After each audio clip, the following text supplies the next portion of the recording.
Salam sejahtera bagi kita semua. Emana kembali hadir dengan podcast pembahasan firman Tuhan. Semoga firman Tuhan yang murni mampu merawat batin kita, menguatkan roh kita, dan membangun iman kita di hadapannya. Silakan menikmati podcast Emana hari ini. Saudara-saudari terkasih, puji Tuhan, hari ini kita kembali mendengarkan podcast dari Emana dengan judul Mereka Mengalahkan Dia. Adalah sebuah porsi yang diambil dari pembacaan Alkitab hari ini di Wahyu pasal 12 ayat 1-18. Saya rasa ini sungguh satu porsi yang baik, karena itu saya tidak sendirian di sini.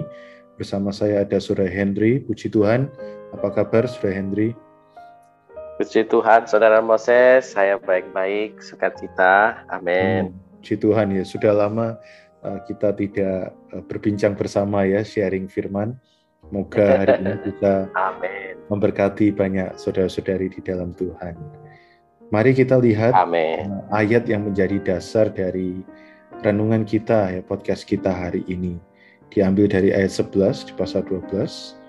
Dan mereka mengalahkan dia oleh darah anak domba dan oleh perkataan kesaksian mereka, karena mereka tidak mengasihi nyawa mereka sampai ke dalam maut. Saya baca sekali lagi, mereka mengalahkan dia oleh darah anak domba dan oleh perkataan kesaksian, karena mereka tidak mengasihi nyawa mereka sampai ke dalam maut. Sebelum kita lihat lebih detail mengenai mengalahkan dia, mereka ini siapa sebenarnya, Saudara Henry? Bisa sedikit cerita? Amin. Amen. Nah, dari ayat ini kita melihat mereka ini adalah para pemenang. Oh, amin. Para pemenang. Amin. Ya, puji Tuhan. Jadi memang konteks di sini adalah para pemenang dalam kitab Wahyu pasal 12 ya, Saudara Henry ya. Maju kepada anak laki-laki yang mengalahkan si pendakwa, mengalahkan iblis. Nah, bagaimana hari ini cara kita bisa menjadi para pemenang yang mengalahkan iblis ini, si pendakwa itu? Saudara Henry bisa sharing mengenai hal ini ya. Amin. Dari ayat ini, saudara-saudari, ada 3 hal. Yang pertama adalah oleh darah anak domba. Amin. Yang kedua adalah oleh perkataan kesaksian. Dan yang ketiga ialah para pemenang mengalahkan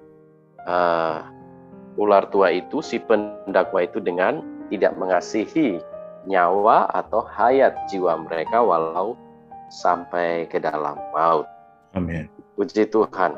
Amin. Amen. Jadi ada 3 hal tadi dari ayat ini yang bisa kita lihat. Saudara Hendri sudah sebutkan darah anak domba, perkataan kesaksian, dan tidak mengasihi hayat jiwa. Berkaitan dengan darah anak domba, mungkin saudara bisa kasih penjelasan ya, mengapa ya darah anak domba ini bisa mengalahkan ya si pendakwa. Amin. Iya. Pertama-tama kita perlu melihat bahwa keperluan kita ialah darah anak domba. Amen. Ya, jika kita tentu kita manusia masih mengenakan tubuh daging, dan kita masih bisa gagal ya, masih bisa melakukan dosa. Namun saudara-saudari, di satu pihak kita perlu mengaku dosa kita di hadapan Allah. Amen. Di pihak lain kita juga perlu berkata kepada iblis, ya, bahwa hai iblis, kau tidak usah mendakwa aku. Amen. Karena dalam pengalaman kita sebagai orang Kristen, menjadi pengikut Kristus, saudara-saudara, kita menemukan bahwa seringkali iblis itu mendakwa kita, ya, mendakwa kita siang dan malam. Amin. Di depan Allah dia memfitnah Allah, di depan kita dia mendakwa, di depan Allah dia memfitnah Allah ya, kepada kita. Tapi ketika dia datang kepada kita, dia mendakwa kita di hadapan Allah. Karena itu kita perlu bersandar pada anak domba. Amen. Tidak bersandar pada perasaan kita sendiri ya. Ya, betul. Karena perasaan kita tidak dapat diandalkan. Satu-satunya yang bisa dapat diandalkan ialah hanya darah anak domba. Inilah rahasia pertama kita untuk mengalahkan si pendakwa itu. Amin. Ya. Saya juga teringat ayat di 1 Yohanes 1 ayat 7 ya, dikatakan darah Yesus anaknya itu menyucikan kita dari segala dosa. Jadi memang darah ini bukan sembarang darah. Amin. Tapi darah ini adalah darah yang menyucikan dari segala dosa, darah yang lebih kuat daripada darah Habel ya, berbicara jauh lebih kuat. Dia sanggup mengalahkan setiap perkataan dakwaan yang ada. Nah, tadi Saudara Henry juga sempat bicara mengenai perkataan kesaksian ya. Ini juga adalah sebuah pemakluman fakta rohani kemenangan Tuhan. Mungkin ada pengalaman atau hal yang bisa dibagikan mengenai perkataan kesaksian ini, Saudara. Amin. Ya, puji Tuhan ya, saudara-saudari. Memang dalam pengalaman saya, betul ya, kita tidak cukup bersandar darah anak domba. Amen. Ya, kita juga perlu ada satu perkataan kesaksian, perkataan yang berdasarkan fakta ilahi ya, berdasarkan firman Tuhan.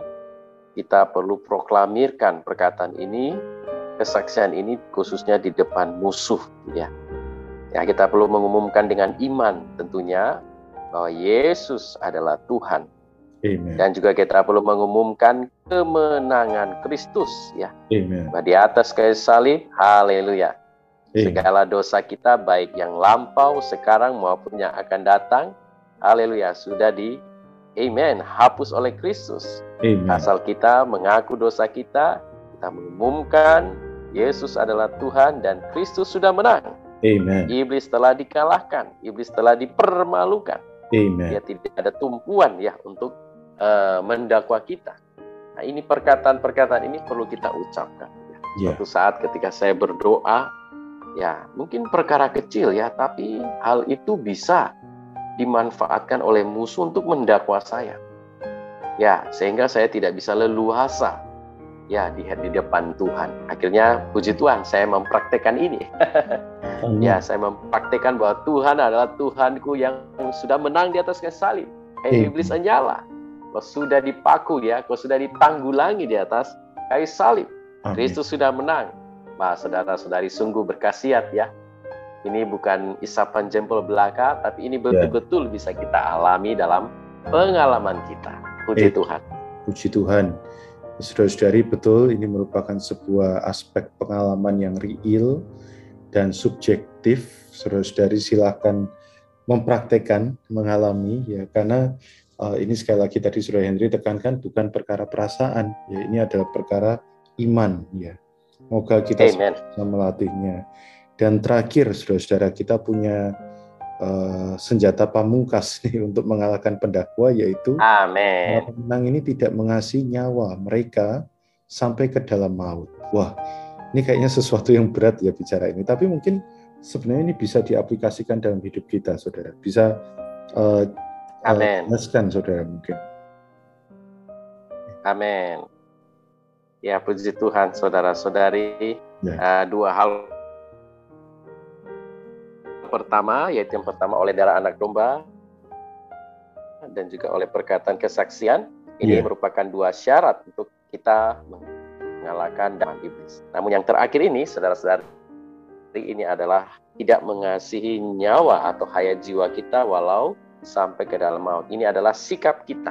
Karena itu saudara-saudari, kita wajib mengambil satu sikap, tidak peduli bagaimanapun iblis bekerja, dan sekalipun dia ingin mencelakakan kita, bahkan sampai ke dalam maut, kita harus tetap bersandar kepada darah anak domba dan mengumumkan kemenangan Tuhan kepadanya. Ya, di dalam kitab Wahyu, Yohanes melihat visi bahwa Kristus ini adalah singa suku Yehuda. Ya, terhadap musuh dia adalah singa suku Yehuda. Maka kalau kita bersikap demikian, haleluya, saudara-saudari, niscaya dakwaan iblis akan punah. Dia akan mengundurkan diri dari kita. Nah, iblis tidak berdaya mengalahkan kita. Sebaliknya, haleluya, sebagai pemenang, kita pasti mengalahkan dia. Amin. Amin. Puji Tuhan. Ya, saya rasa ini perkataan yang sangat kuat, dorongan bagi kita, khususnya kita akan mengakhiri tahun ini, memulai tahun yang baru. Moga saudara-saudari kita semua dikuatkan. Di hadapan kita ada singa suku Yehuda yang berperang bersama kita, sehingga kita tidak takut akan hayat jiwa kita kehilangan kesenangannya ya. Karena hari ini situasi pandemi justru membuat kita menyadari bahwa kesenangan hayat jiwa itu sifatnya sangat sementara. Ya, puji Tuhan ada Kristus yang kekal, boleh menjadi pahala kita, boleh menjadi insentif kita, ya, dorong kita untuk lebih mengasihi. Puji Tuhan, moga saudara-saudari terberkati. Saya undang Saudara Hendri kembali untuk menutup dalam doa. Amin. Amin. Mari saudara-saudari kita bersatu dalam doa. Tuhan Yesus, terima kasih ya Tuhan. Kami bersyukur melalui firman-Mu kami melihat rahasia bagaimana mengalahkan si pendakwa itu. Amen. Yang mendakwa kami siang dan malam. Amen. Namun terima kasih atas darah-Mu. Darah yang membasuh bersih kami. Amen. Tidak peduli dosa kami besar kecil. Tuhan, darah-Mu berkhasiat. Tidak ada dosa yang terlalu besar yang tidak bisa dibasuh oleh darah-Mu Tuhan. Tuhan, terima kasih juga kami mau berlatih, mengumumkan, memproklamirkan perkataan kesaksian. Kemenangan-Mu Tuhan di depan musuh itu. Tuhan, membungkam mulutnya Tuhan. Tuhan, terima kasih kami juga perlu sikap untuk menyangkal hayat jiwa kami. Tidak peduli apa yang sedang diperbuat musuh. Tuhan, kami tetap bersandar pada darah anak domba dan penuh iman mengucapkan perkataan kesaksian. Bawa kami semua Tuhan, hari-hari yang terakhir ini, Tuhan menerapkan 3 hal ini. Kami boleh menjadi anak laki-laki pemenang-Mu yang mulia. Haleluya. Amin. Amin. Amin. Puji Tuhan, Tuhan Yesus memberkati. Terima kasih untuk sharingnya saudara. Sama-sama saudara Martin. Puji Tuhan. Tuhan Yesus memberkati. Amin. Sekian pembahasan firman porsi hari ini. Sampai jumpa di podcast berikutnya. Jangan lupa untuk download aplikasi Emana pada handphone Anda untuk manfaat yang lebih banyak. Tuhan Yesus